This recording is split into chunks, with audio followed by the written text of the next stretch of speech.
Hi, everybody. Steve Tarter, another edition of Tarter Sauce. And with me today from Bradley University, communications professor Cory Barker. Cory, welcome. Thanks for having me. Real excited.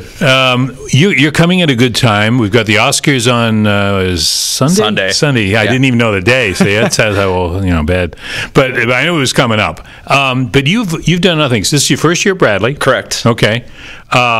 You told me you're from Indiana. I am, yes. Okay, so we're getting the Cory Barker story here. And journalism, you're teaching journalism at Bradley. Now, let's start with that. What kind of challenge is that in 2019 with all the changes, all the information, teaching journalism? It can be a challenge. I mean, I think every day is challenging in its own way. The students have a different understanding of what journalism is to me, different from me, and definitely, I'm sure, different from you. And I think what's really interesting is to work through their different understandings of what journalism is compared to mine and try to find interesting middle ground where we can kind of talk about core news values, the basic tenets of reporting, what it means to read a hard news story, where you get your news. But it creates a lot of contradictory, sometimes frustrating conversations when you think about the fact that they are predominantly consuming news, however you define it, on their phones via social media. You know, typically I ask them about what are your news sources, and they're almost exclusively social media. And I don't think there's necessarily anything wrong with that. But then trying to walk them through, the fundamentals of journalism when that's their experience, when they, have really never picked up a newspaper or watched a lot of, broadcast news or network news or anything like that. And just thinking about what does it mean to actually consume news? Like, what is reporting? They have a lot of interesting perspectives on it just because of that different experience, even from me, someone who's 10 or 12 years older than them or whatever. But it can be really, really challenging because they have certain understandings of what media and journalism are, and you're trying to kind of walk them through the history and find a baseline of what these things should be or have been recently. But that creates room for a lot of generative conversations too, because I think they learn a lot.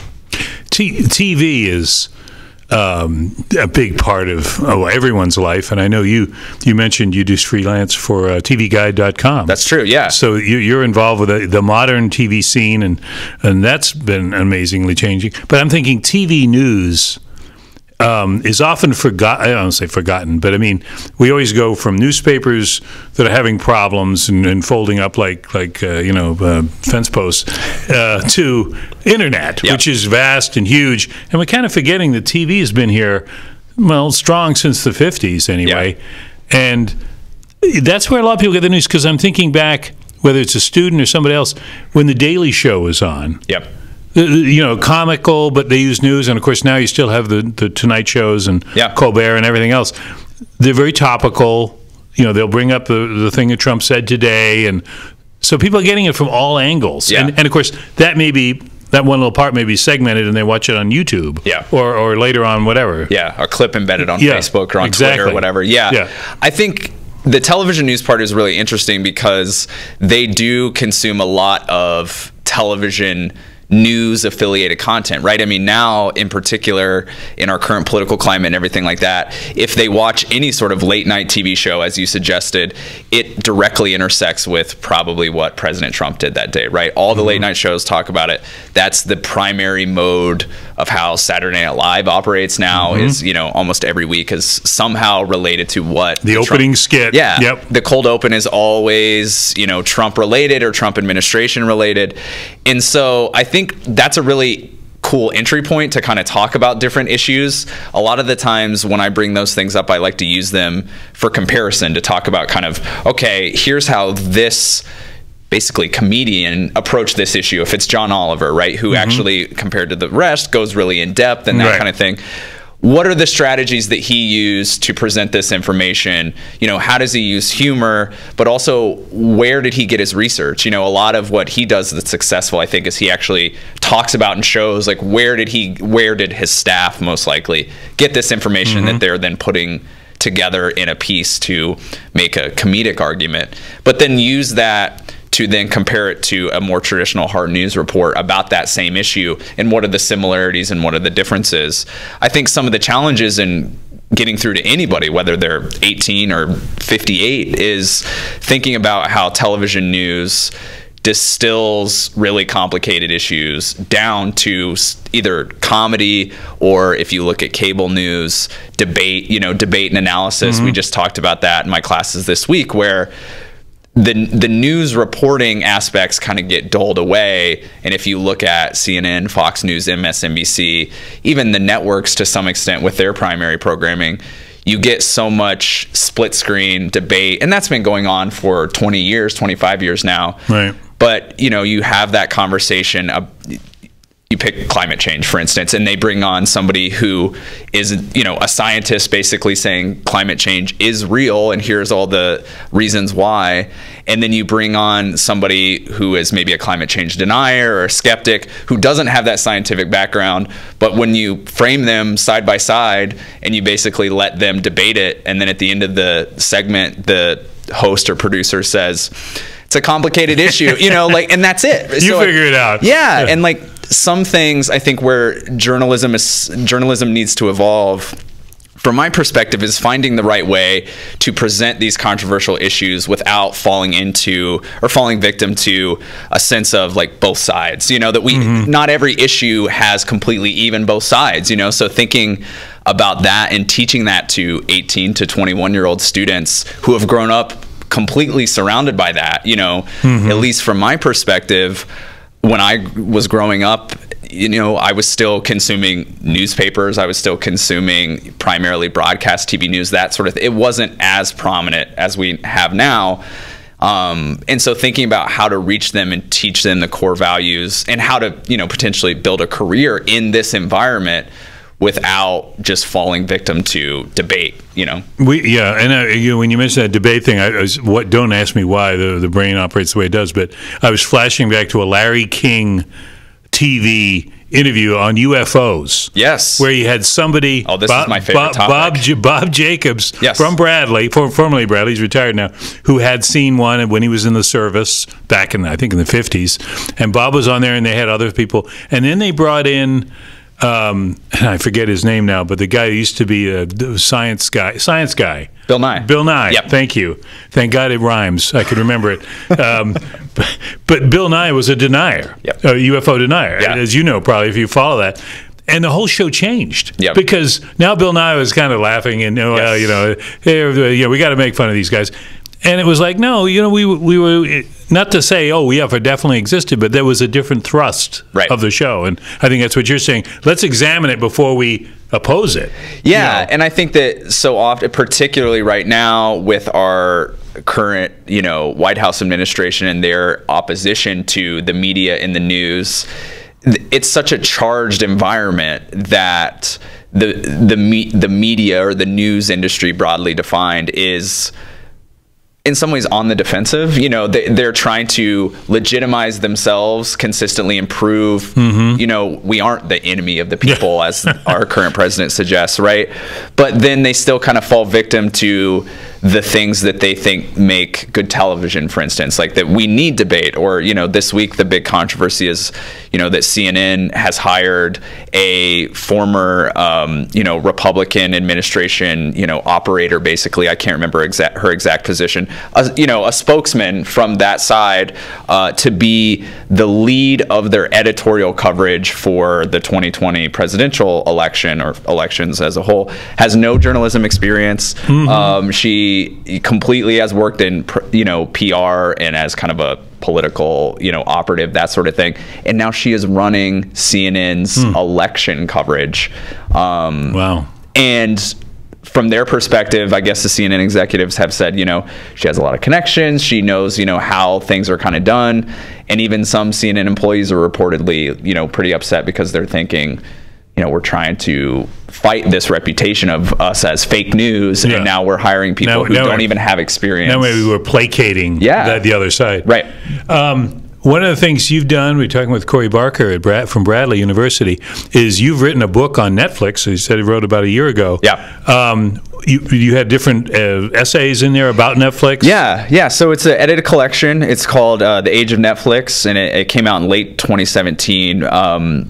But one of the things that happens a lot of times in academia is you get a lot of smart people together, and I and a colleague of mine were the co-editors, so we put out calls for a lot of different essays. At the time, there weren't really, there was maybe one, but it wasn't even published at the time, books about Netflix, and it was, a real emergent player when we're working on this in 2015 or so, 2015, 2016. And so we got a lot of different interesting ideas from different people all around the world, and ended up having chapters from folks in Mexico. We have somebody from Australia who did a chapter, and then a number of people in the United States looking at Netflix as, a producer of original content, as a purveyor and kind of entity spreading or changing the way that we watch things. So there are a few chapters in there about binge watching and how that changes the way we consume content, and how that even changes our daily habits. How we talk to people about television and media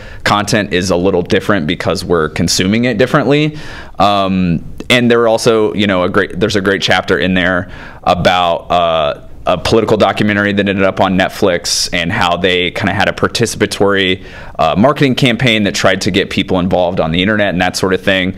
And then even a chapter about Netflix's involvement in net neutrality debates, and how Comcast was potentially or may not, throttling Netflix users to slow down their streaming as a way to kind of negotiate for more money from Netflix, and what that means. So Netflix very quickly went from, a service where we just rented discs from, to a massive cultural, entertainment, political institution that has wide-reaching impacts on our daily lives. It's funny that they went the same direction the AMC that used to run old movies, just black and white. I loved it.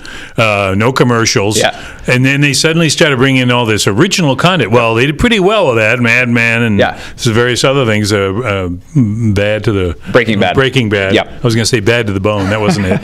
But I'll remember these things eventually. But no, it proved successful. I mean, in other words, initially probably, oh no, what are you doing? You're ruining it. No, they had a plan, and so Netflix has had a plan.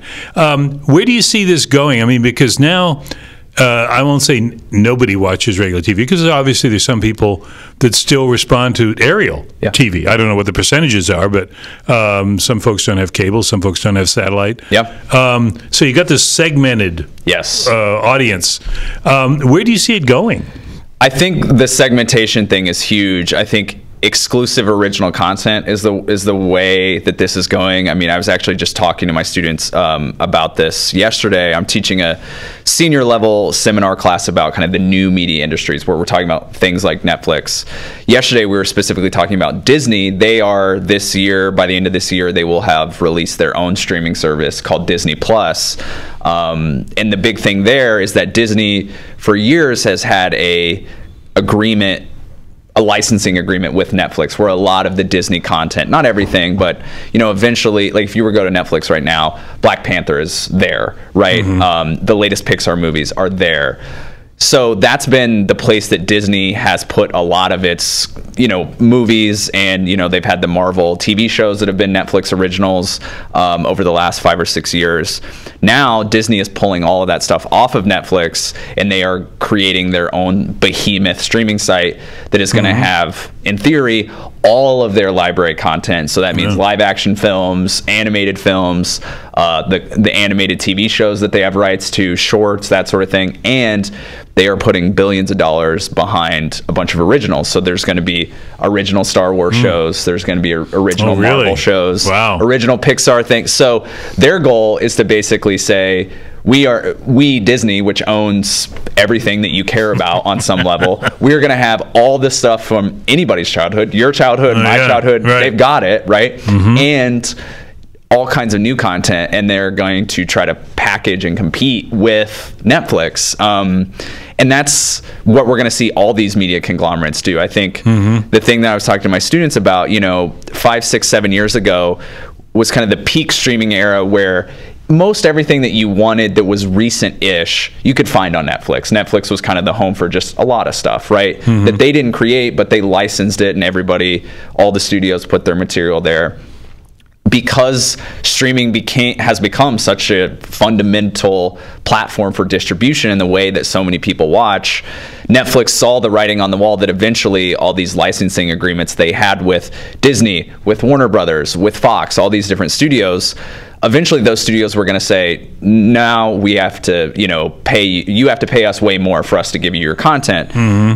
So that's why Netflix, this year they spent $12 billion on original content. Wow. Because they know that everybody else's stuff is going to go to their exclusive proprietary platforms. So Netflix has to be a platform for only Netflix originals, or whatever they call Netflix originals. Some of those are the things that they call Netflix originals.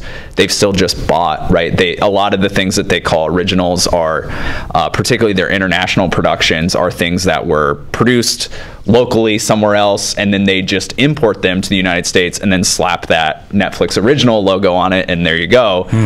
They do the same thing with some of the American content in other countries, right? So they have this ability to just fill their platforms in so many different countries with original content, because they know that Disney's going to have a streaming service in a few years.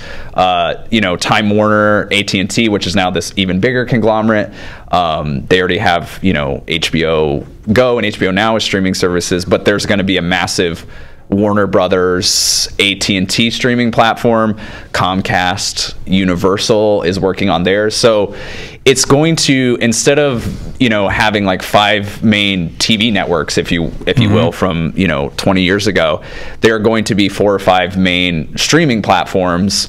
Only now, instead of subscribing to cable and kind of getting everything, you're going to have to pick and choose as a consumer. Do I want to pay $20 a month for Netflix and then an extra $20 for Disney?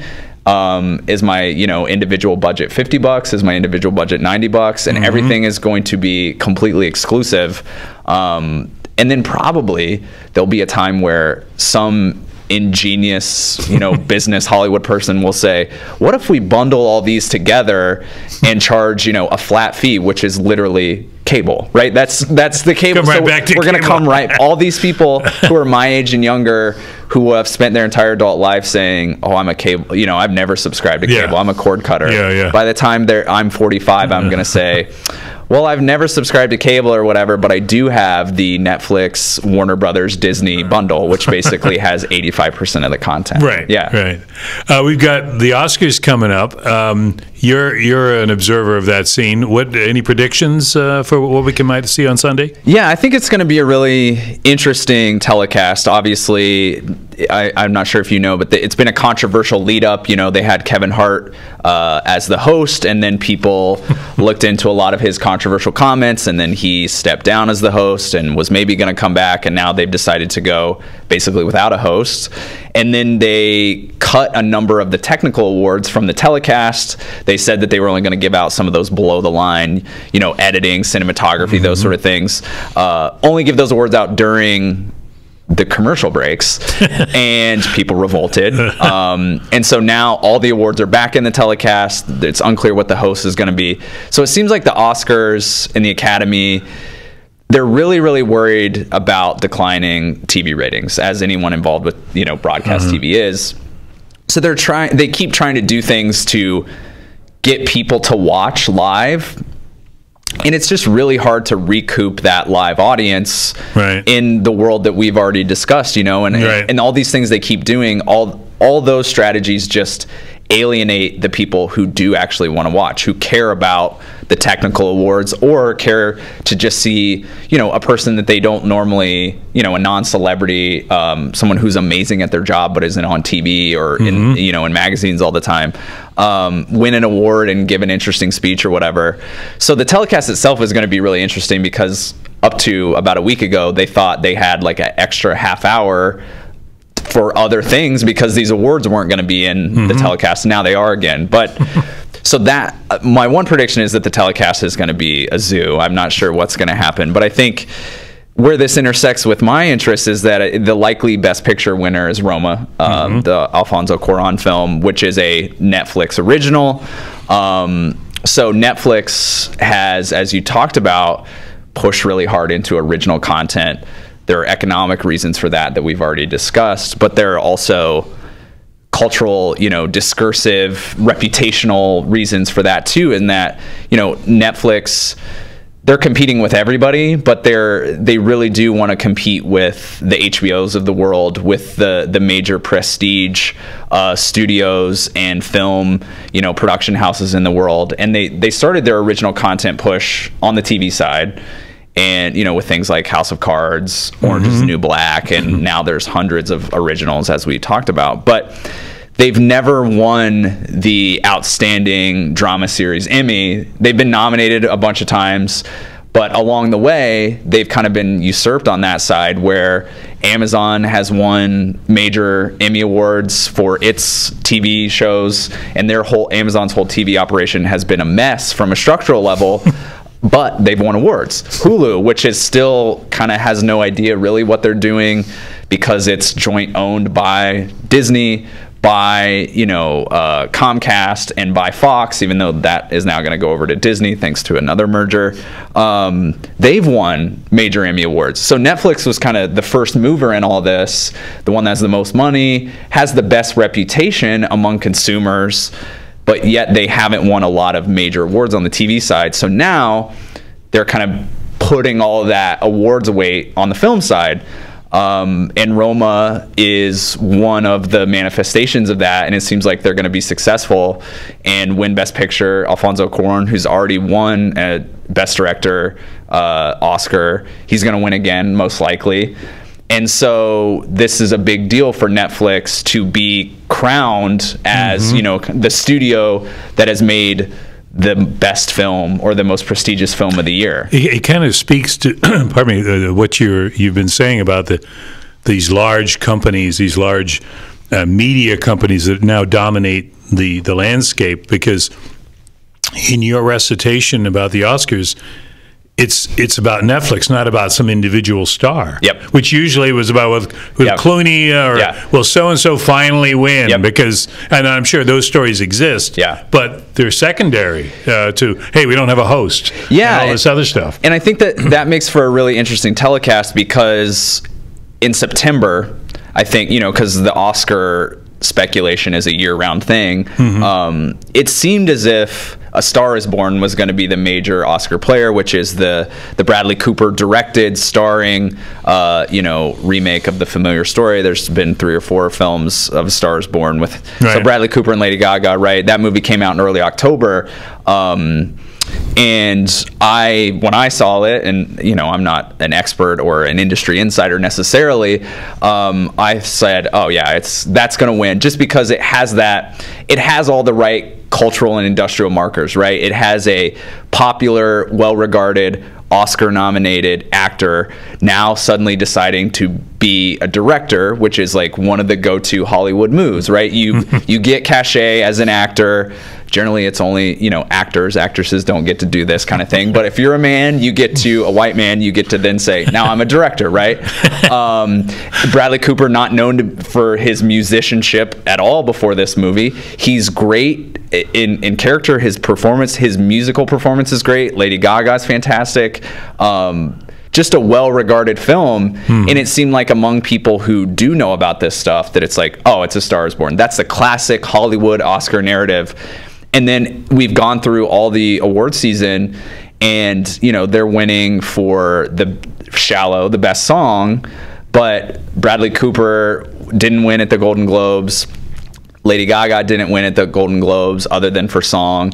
The film didn't win, and then Bradley Cooper didn't even get nominated for Best Director at the Oscars. And so now it seems like they're only going to win song. And so what looked like to be this very classic Oscar narrative that you could just lay out has been completely upended. And some of that is due to the fact that Roma is a really beautiful shot, amazing story type of film that deserves this kind of, recognition, and that Cuarón has been a winner before and is a very prestigious director, but the film doesn't star anybody that, you know, most people have ever heard of before. Yeah, so that's a really interesting kind of contrast, right? And so then that's how the Netflix part of it becomes kind of the compelling narrative, because this is now a little bit more of an industry story about how has Netflix inserted themselves into this conversation. And they've done it so successfully, really, by spending so much money for so long, right? You know, spending $12 billion last year on original content, which film and television. That must be a gold mine for screenwriters and folks that are, you know, have that proverbial show that they've got a market somewhere in the you know, desk drawer. Yeah, and that's exactly what I was leading to, right? We have all these economic reasons why they're spending so much money and what's happening, but then you have this industry, cultural, discursive kind of reputational thing that not only do consumers think, oh, that's where all the good stuff is, but people who work in Hollywood or elsewhere, independent filmmakers, that sort of thing, they know that Netflix is willing to spend a crazy amount of money and basically allow you to go off and do the thing that you want to do, because they're producing and licensing and paying for so much content that they're not at all hands-on in the production in the way that if you try to make a film at Warner Brothers or you know, at Disney, whatever, they're going to be a little bit more hands-on with you as the director or the screenwriter. And so Netflix has quickly, as HBO did and as AMC and television did before it, gained this reputation as a place where they'll give you a lot of money to do what you want to do, and they'll leave you alone. And so for artists, what more do you want? Exactly. What more do you want? Yeah. You're not going to get a better deal than that. Yeah. Well, it's a fascinating picture, because one of the things we were talking about earlier is, and I think we're going right back to where we started, where there's never been so much information, whether it's film or news or music, whatever it is, it's coming at you from all sides, and making sense of that is now the challenge. Yeah, for consumers, I mean, something like the Oscars, it becomes this minefield to kind of work through the different narratives, but also the different content. You know, one of the things that the Oscars and the Academy did 10 years ago now, I can't believe it's been that long, is that they increased the number of potential nominees for Best Picture after 2008, when really there was an outcry because The Dark Knight wasn't nominated. And so that was such a really popular film, right? And so they said, okay, now we can have upwards of 10 nominees. And that was a way, in theory, to get films that weren't traditional Oscar films, you know, Hollywood superhero blockbusters, Pixar movies, that sort of thing, the movies that most general consumers actually see, get them nominated, get them in the telecast.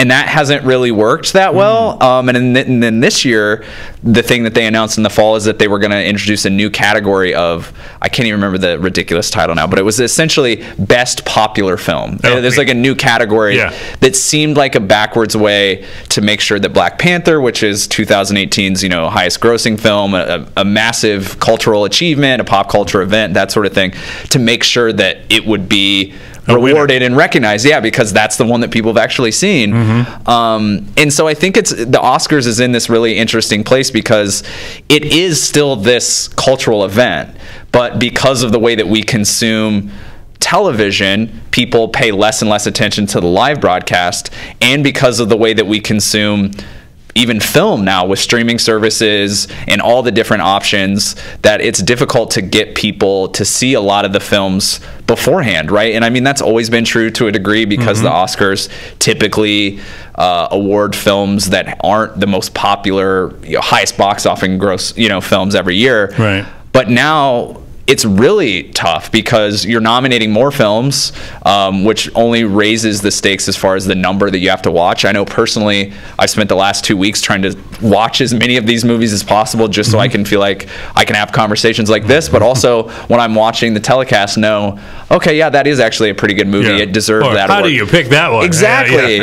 And I think for a lot of people, that's just so overwhelming, more than ever now in today's environment, when there are so many things to watch, and you think like, well, I'm probably not even going to watch the live telecast because I don't have cable.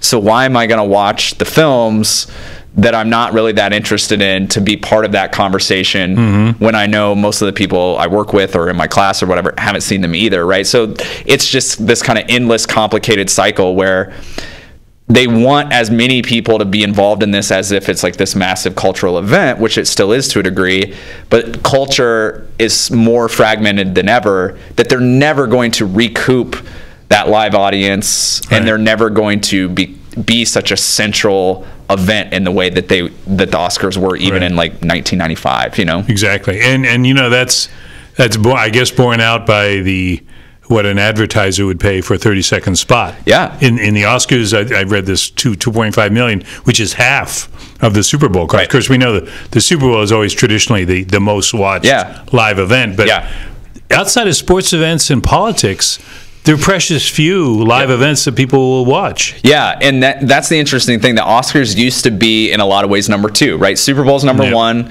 and the Oscars are number 2.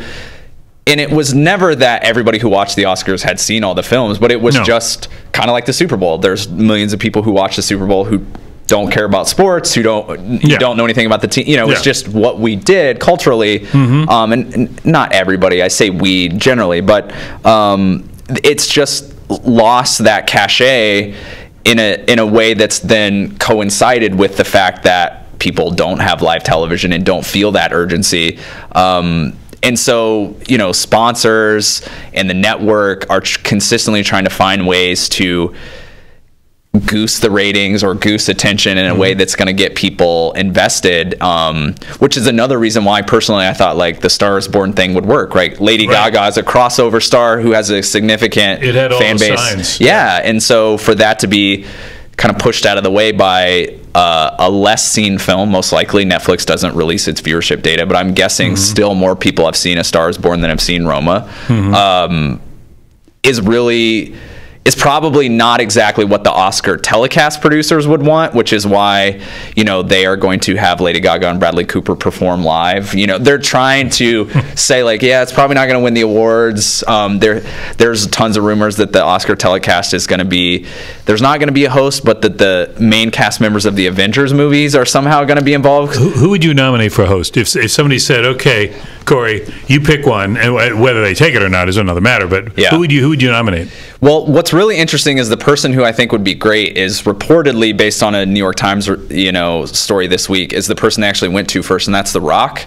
I think The Rock has almost universal appeal. You know, he has high approval rating. Everybody loves The Rock, right? So he's funny. You know, he's safe. He's safe. His physicality. You know, if they made The Rock, if they convinced The Rock to do a musical number, the inherent comedy of that, just because he's 6'5", 290 or whatever, right? Like there's comedy there. Or dance. And he's game for that kind of stuff. He's always willing to make fun of himself in the way that Hollywood stars are willing to make fun of themselves. You know, they're only going to go to a certain level. Has that been brought up? Yeah, apparently he was the one that they went to first, and then he had scheduling conflicts. Oh, I see. It's making just a movie. Yeah, because you have to have, you know, you get in the room with all the writers who get hired to do this, and it's 4 or 5 weeks of just hardcore prep before you even do the telecast. So I think that's why it's challenging, and all the people in Hollywood know everything that we've just said about the Oscars, all the controversies surrounding the political, you know, issues with the Oscars, that minority, you know, stars, minority people below the line in cinematography and costuming, all those things don't get nominated, right? All the Oscars so what controversies. So why would you wade into that water to be the host when you know fewer people are watching and everybody on social media is going to be critical? Here's my nominee, because I just got through watching the last Mission Impossible film with Tom Cruise. Fallout. I think it came out last summer. And I'm not a big fan of the Mission. I should say that I'm not a big fan of Mission Impossible. I still, just because I heard all these stunts and all. But I flash back to Tom Cruise in Tropics of Thunder. Tropic Thunder, where he played for the guy. What was he? An agent? He was agent or studio guy, something like that. With balding. And just profane. That's the guy I want to host. Because he had nothing to lose. He has nothing to lose. He's already made his star, and it would be funny. I think. I don't know how far it would be funny, but anyway, that's my nominee. So we'll see how that goes.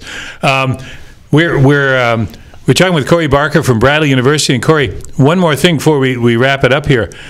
You were telling me, and obviously this is in the planning stages, but you would love to do something at Bradley that would reach out to the community. Tell us a little bit about what, some of the thoughts you have on that. Yeah, I mean, I think in my experience, having gone through the classes this semester and just thinking about the role of journalism in the contemporary environment, and this is not an original thought, but I think it is something that our community at Bradley and in Peoria as a whole could use and do well with, is we need better media news literacy across the board. And that means an understanding of how media is produced, how news is produced, where it's produced, the type of people who are involved in these institutions, the conditions in which a newspaper operates from a financial perspective, the practices that they enable or follow because of those conditions.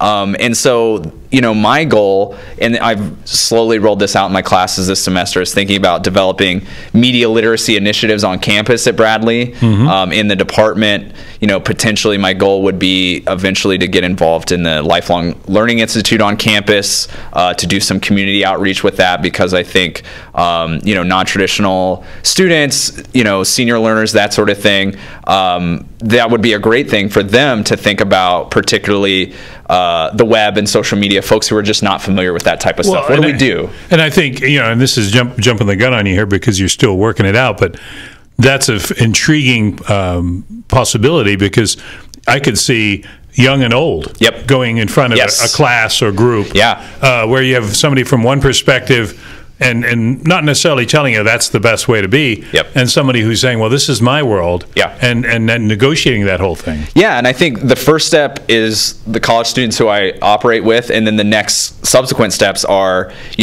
everybody else in some way.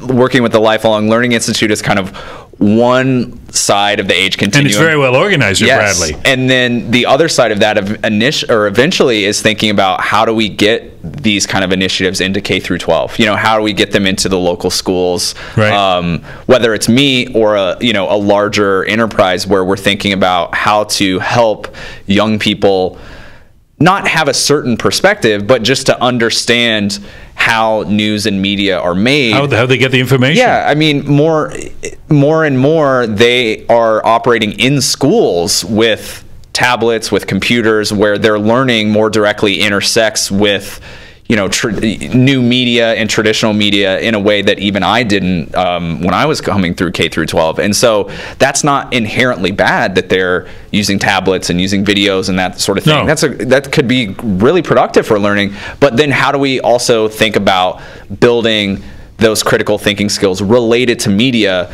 not only to generate more informed media producers for down the road when they graduate college and want to work in media and journalism, but just to be a consumer, to be a citizen, right? I think a lot of the struggles that we deal with right now in the world are based on a lack of media news literacy and thinking about where news comes from and where media comes from, who are the people that make it. I mean, the fundamental misunderstanding that comes from our current political, White House administration, that everybody who works in news is a media elite, right? That that everybody is extremely wealthy and elitist and that sort of thing. That is true to an extent for some people, but that's a small number. So thinking about just learning how these things work, I think really would improve everyone's understanding of their individual practices of media consumption, how they communicate with people, and just helps build critical thinking skills that when they're in engineering classes at Bradley, they have a little bit better understanding of basic news media literacy so they can understand those concepts. That kind of critical thinking goes every direction. Well, I think that would be a great parlay of Bradley and the community and using the folks that are here. That when you mention the OSHA, what is the adult education group? Is it OSHA? That sounds right. Yeah, and I was I'm new. OSHER. Yeah, I'll say it. Something like that. Yeah, I know they're very well organized. They have huge numbers they really do well on projects. I mean, I've been to a few of their things, so they would embrace this, I think, and help you. So we look forward to maybe getting you come back and absolutely give us a progress report on this, and maybe follow up to the Oscars too. We'll find out how Netflix did. Absolutely. And this is Cory Barker, who wrote a book about Netflix, and it just got translated in Korean. That's the plan. Yeah, I don't think it's happened yet, but the plan is it's going to be translated into Korean, I guess, due to high demand. So that's cool. So if you want to read it in English or Korean, you have your choice. So there you go. Well, Cory, thanks for coming on. We appreciate it, and good luck to you at Bradley. Thanks I want to thank Matt Dayhoff at the controls here, who does the Facebook thing, and we'll get all this technology worked out, that which we just spent a while talking about. We'll see you next time on Tarter Sauce.